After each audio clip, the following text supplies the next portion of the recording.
Одраз, месечен подкаст со едно прашање, 3 разговори и еден заклучок.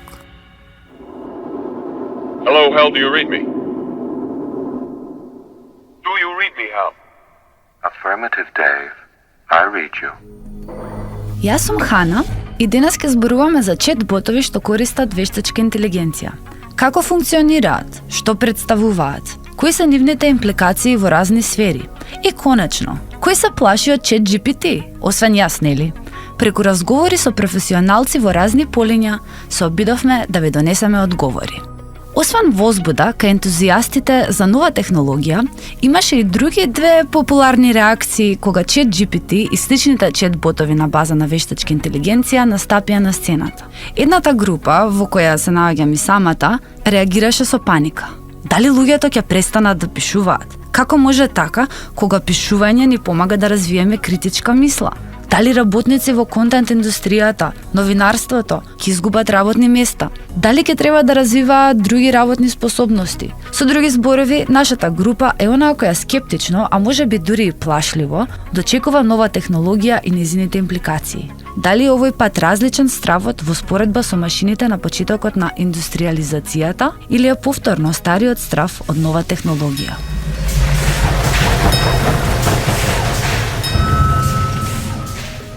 Сега, втората популарна реакција беше ChatGPT и сличните алатки не се вистинска вештачка интелигенција. Што сакаат да кажат? Дека ваквите чет-ботови не размислуваат како ние, дека следат формули и алгоритми, а не резонираат како нас. Кога компјутер игра шах, тој не игра шах како ние. Во случајот со ChatGPT и таквите ботови, тие се едноставно пософистицирани верзии на алгоритми кои го предлагаат следниот збор кога пишуваме пораки или мејлови. Во зборовите на еден од нашите соговорници, Игор Трајковски, програмер, поранешен професор на финки, создавач на TimeMK, ChatGPT е крајното нешто во позадина е предвидување на следниот збор. Све на тоа се сведува. Ако си тептен добар во тоа, треба многу работи да знаеш. Не е тоа така едноставен проблем да дадеш секвенца од зборови да го погодиш кој е следниот. И секогаш, например, овие системи не кажуваат со 100% дека е ова, туку даваат као дистрибуција, веројатностна. Со волку проценти е овој збор, но тоа треба да е многу блиску до во реалноста што се користи. И тоа е првиот модел, они ги зимаат сите книги и све што е напишало човештвото во дигитална форма и учат врз база на тоа, зашто имаат еден куп податоци за тренирање. Зимаш една секвенца, знаеш кој е следниот збор, и му кажеш на машината, ова е следен збор, ако имаш оваа секвенца. И он сега пробува да генерализира, да најде некаква врска меѓу зборовите, за да кој ќе му дадеш некоја секвенца што никогаш ја немало во ниеден текст, никогаш не била напишана, да знае да предвиди кој е следниот збор. Врз база на интеракција на тие зборови во минатото, како они биле комбинирани и што има после нив, тоа е уствари проблемот. Тоа се вика language modeling. Да направиш модел кој што даде на секвенца од зборови, ќе ти даде која е веројатноста на сите зборови да бидат следни. Но според Игор, тоа не значи дека ChatGPT не е вештачка интелигенција. За мене вештачка интелигенција е било која активност која што ја прават компјутерите, за кои што доколку ја прават луѓе, би сметале дека се интелигентни. Data processing. Начинот на кој што ги носат машините одлуките е се поблизок и поблизок на начинот ние како носиме одлуки. Така што на крај крајава многу е интересно тоа што веќе не ни знаеме како ги носат точно одлуките. Туку е такво еден како black box од купишта на множење на матрици, минимуми, максимуми, собирање од земања и на крај добиваме одлука, зависи нели што е проблемот. И не можеме баш да знаеме точно како е донесена одлуката, кои се причините, каузалност, зашто ова. Која е се поголем, покомплициран системот, на објаснивоста, explainability се намалува со комплексноста на системот. Со сето ова на ум, стигнавме до прашањето. Како ваквите програми ќе го сменат начинот на кој учиме? Сега ова дека ќе направи голема промена, ќе направи. Ние ќе продолжиме да размислуваме, ама нема да размислуваме на одговорот, туку поише ќе размислуваме на прашањата. Замисли дека имаше еден систем што го прашаш све, ти одговара. Значи на тоа ќе биде ChatGPT, некоја верзија 19 тамо. Као некој джини, дух од лампа, што ќе има исчитано све живи дио што некаде продуцирано и да го разбере. После мислам дека интересното ќе дојде кога ќе ги користиме овие системи да ги најдеме причините за зашто се такви одговорите. Одговорот више нема да биде проблем да го најдеш, свеки имаш објаснување, но него основите од каде излегуваат стварите, таа каузалност, што на што влијае. Например, ти знаеш дека има, да речеме, геп inequality во одреден gender inequality за одредена работа, дали е за плаќање или за плати или за опозиции. И до сега, например, сме се занимавале со тоа да го детектираме тоа. Но сега, например, ако ги поставиме прашањето зашто доаѓа од тамо, како сме стигнале до тоа нешто, ќе можеме подлабоко онака да влеземе у одговорите да најдеме што сме ние и зашто вака размислуваме. Според Игор, капацитетот на тие системи да агрегира толку информации и да создаде врски меѓу разни, можно поврзани точки е она што би го направило ваквиот систем поумешан во наоѓање на одговори и каузалности за одредени општествени или дури екзистенцијални прашања. За Игор, подемот на ваквата вештачка интелигенција би дозволила еден ден да имаме многу вештачки научници и во природни и општествени науки. Реков дека сепак сметам дека човечкото искуство е на некој начин клучно во откривање нови работи.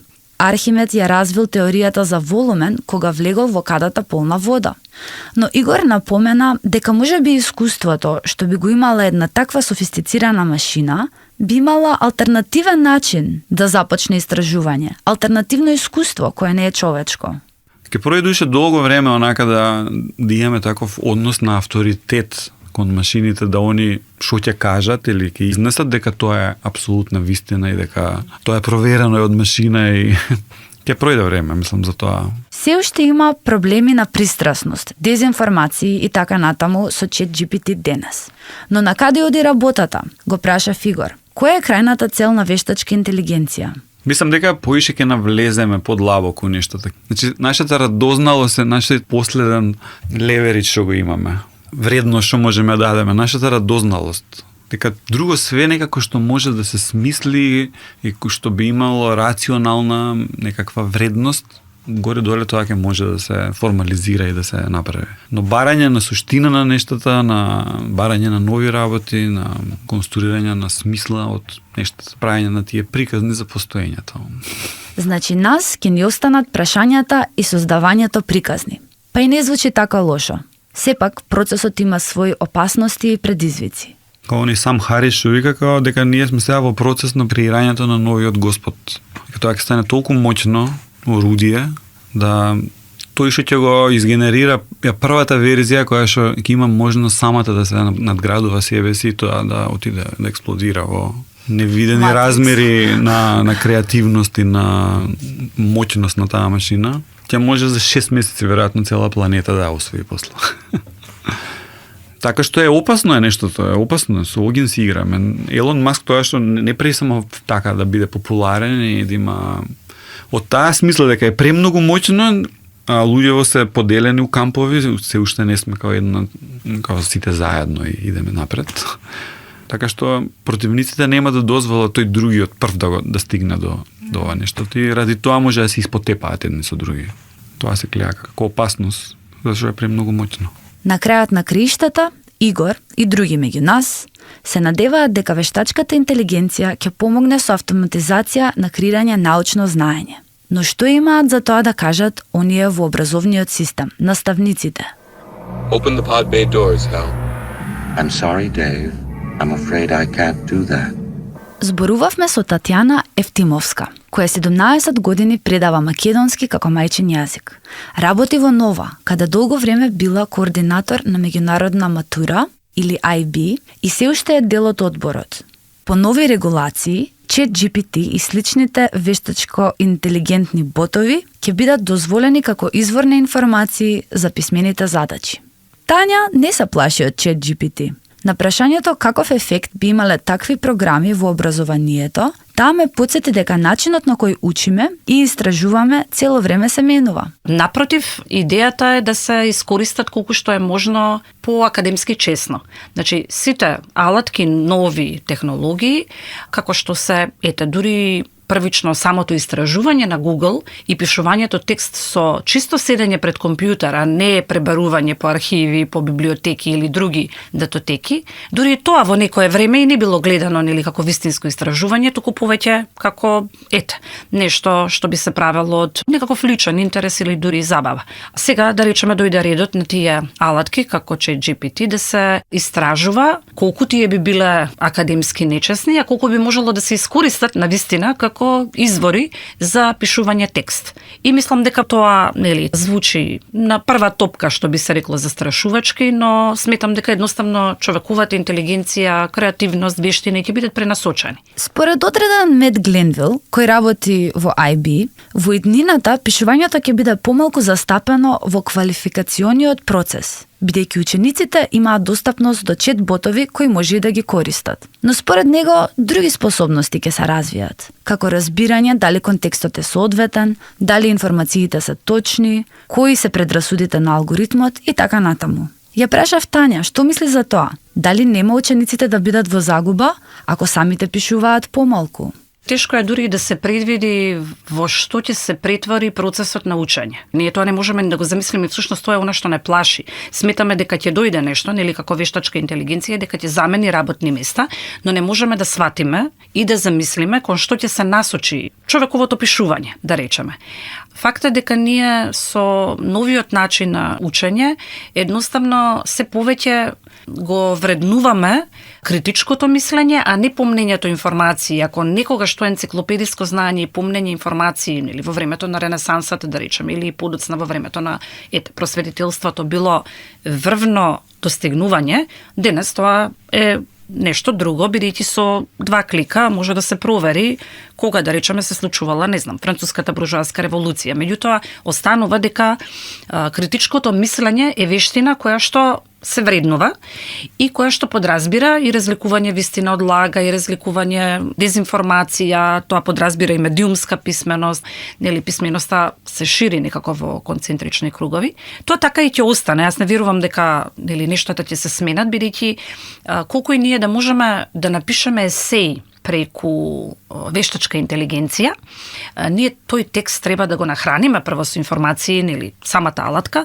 а потоа и секако да го провериме, барем до онаа мера до која што можам да замислам каков текст би произлегол од ChatGPT. На прашањето дали критичката мисла ќе се развива на други начини, а не преку пишување, Тања вели. Можно е. Веројатно, вештачката интелигенција ќе ни помогне во тоа. Јас се надевам дека ќе биде така, јас лично не сум од оние исплашените. Сега сум неутрална, сметам дека и ова е алатка како која било друга што ја смислил човекот, како тркалото, како не знам, електричната струја, сметам дека ќе ни помогне и да, сигурно ќе скрати, ќе замени работни места, но впрочем тоа е од секогаш така. Сметам дека ќе ни помогне и ќе поттикне и човештвото, младите генерации што ќе дојдат, процесот на образование да го сватат поинаку отколку, нели, седење во клупа. Тоа може да биде и многу подинамично, да биде и буквално во физичко движење, истражување и многу повеќе начини на неформално образование. Стравовите дека ќе има негативен ефект на когнитивниот развој ваквата вештачка интелигенција се неосновани според Тања. Со други зборови, таа вели дека ова се истите стари стравови кои никнуваат кога сме соочени со нова технологија. Има тези дека создавањето на писмото луѓето ќе ги направи мрзливи и дека ќе направи тие помалку да помнат. Значи тие тези се познати.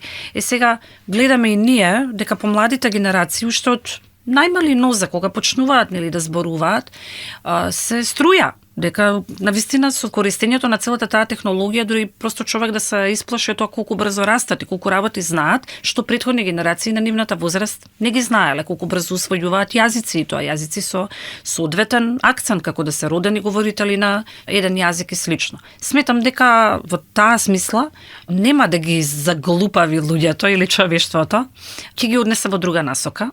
Но конкретно не сметам дека овие алатки ќе ги заглупават младите генерации, туку едноставно кај нив ќе развијат други вештини. Што е тогаш предизвикот на учителот? ChatGPT бара и од оној на другата страна, нели од менторот, од наставникот, од професорот бара креативност.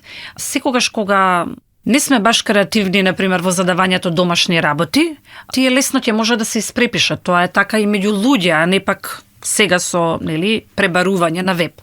Кога очекуваме нашите соработници во образовниот процес, оние на кои што им се обраќаме, значи учениците и студентите, кога очекуваме да направат нешто квалитетно, секако дека треба ним да им дадеме вистински предизвик. Она храна за мислење, што би се рекло на англиски, меѓутоа предизвик. Некоја задача која што на соодветното ниво се разбира, ќе биде на некој начин истражувачка и ќе го предизвика интересот на ученикот. Сепак, сите знаеме дека губење работни места во ваков процес е неизбежно. Меѓу првите текстови кои што ги прочитав за користењето на ChatGPT е дека ќе се отпуштаат новинари во Германија или дека ќе се заменуваат новинарските работни позиции со машина. Да, се додека имаме некакво портал новинарство кое што може да пишува некакви статиички, веројатно ChatGPT ќе стане алатка за тоа. Меѓутоа, ако новинарството се насочи кон истражување, кон критичко новинарство, како што впрочем и вистинското новинарство е, кон барање одговори за нештата, сметам дека потешко ќе биде заменливо со вештачка интелигенција. Кога веќе сме на темата за работни места, зборувавме со Анастасија Петревска, која има долгогодишна кариера во индустријата за создавање содржина. Порано била пишувач, уредник и лектор, а сега има менаџерска позиција во Writer & Co, компанија за контент маркетинг. Ја прашав прво за првичното искуство кога ChatGPT стана нагло популарен и со какви предизвици се соочувале. Нашите клиенти во суштина имаа пристап до тој софтвер, можеа да го истестираат и дел од нив едноставно се одлучија дека можеби воопшто нема да им бидат потребни веќе услуги од контент агенција, бидејќи мислеа дека можат да репродуцираат нешто со софтверот, кој што ќе биде многу побрзо и многу поевтино. И во суштина тоа беше првиот предизвик со кој што се соочивме, односно преку ноќ се испостави дека може да се случи тотално бранување на тој пазар, каде што одредени бизниси кои што претходно се обраќале на контент агенции веќе нема да се обраќаат и ќе пробуваат контентот да го продуцираат in-house.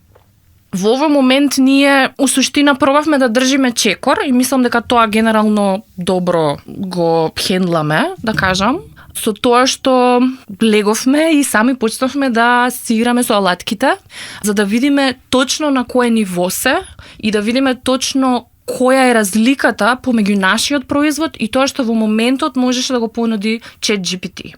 И свативме дека тука има некои разлики. Меѓутоа, од почетокот, беше прилично јасно дека многу брзо ќе се развиваат тие технологии и исклучително тешко беше да се донесе одлука за тоа како да се постави агенцијата кон нив и какви се импликации ќе имаат на индустријата, бидејќи едноставно нешто што важи за софтверот, например дека не е толку добар како човечки пишувач, дека може да се смени преку ноќ. Значи, една од главните работи за компанијата било да види како е различен нивниот продукт од оној на чатботовите.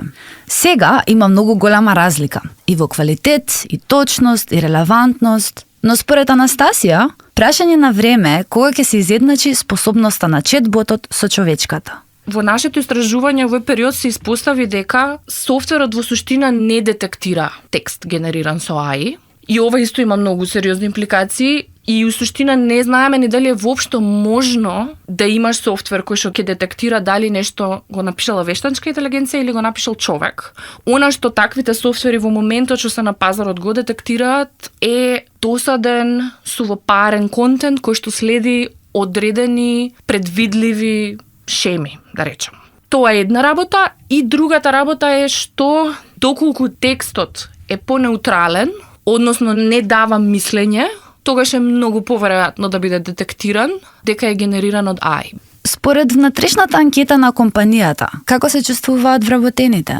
Сега не ми текна на точните бројки, ама можеби 80-90% од испитаниците кажа дека во суштина се несигурни, се осеќаат како да немаат доволно информации за да можат да оформат мислење или како да не можат да држат текст со тоа што се случува и да не можат да сватат кои ќе бидат импликациите, а повеќето беа отворени за тоа да го пробаат како алатка и љубопитни за тоа дали може да ми помогне, меѓутоа главниот сентимент мислам дека беше као страф или несигурност или некоја анксиозност околу тоа што ќе значи за нивната мојата професија.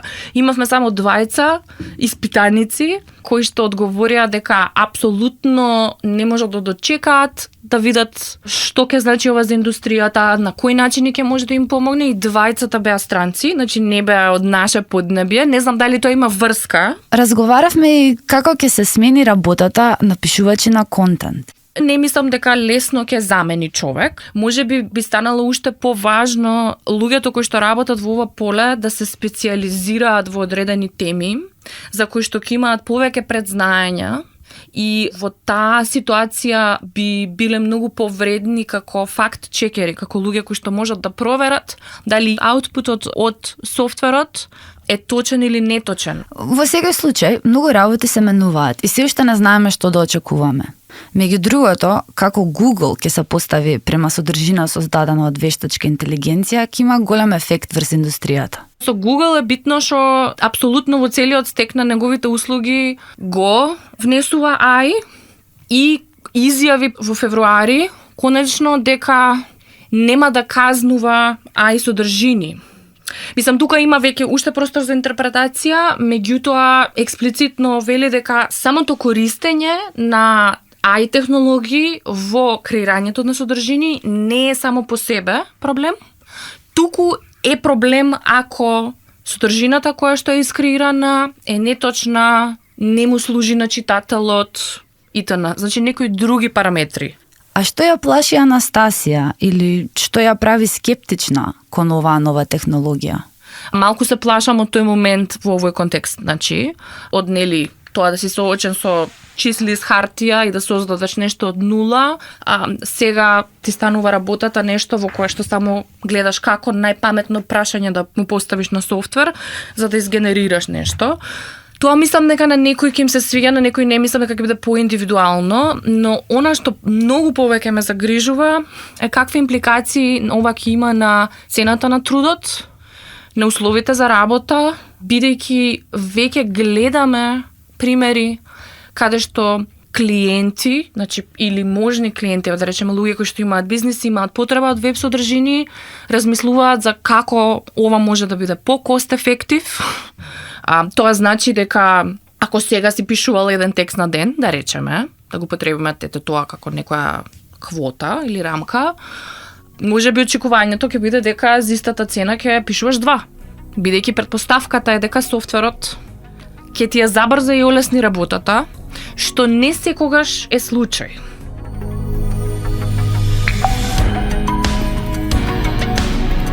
Според неа, со ChatGPT прашањата околу цена на труд ќе станат хиперболизирани. Освен тоа, додаде и дека е загрижена за кога ќе стигнат регулациите во врска со авторство, плагиаризам и слично, кои често доцнат зад доаѓањето на самата технологија. На тема на ценење на трудот, и Игор исто спомна како честопати историски позитивниот развој на човекови права бил сврзан со интересите на оние големи тела кои имаат економска придобивка. Например, во Америка, жените добиле право да работат дури кога станале потребни во фабриките за време на и по Втората светска војна. Значи, тој подем во женски права е врзан со економската капиталистичка потреба. Со развојот на вештачка интелигенција, групи луѓе од возачи на камиони до создавачи на содржина остануваат без работа.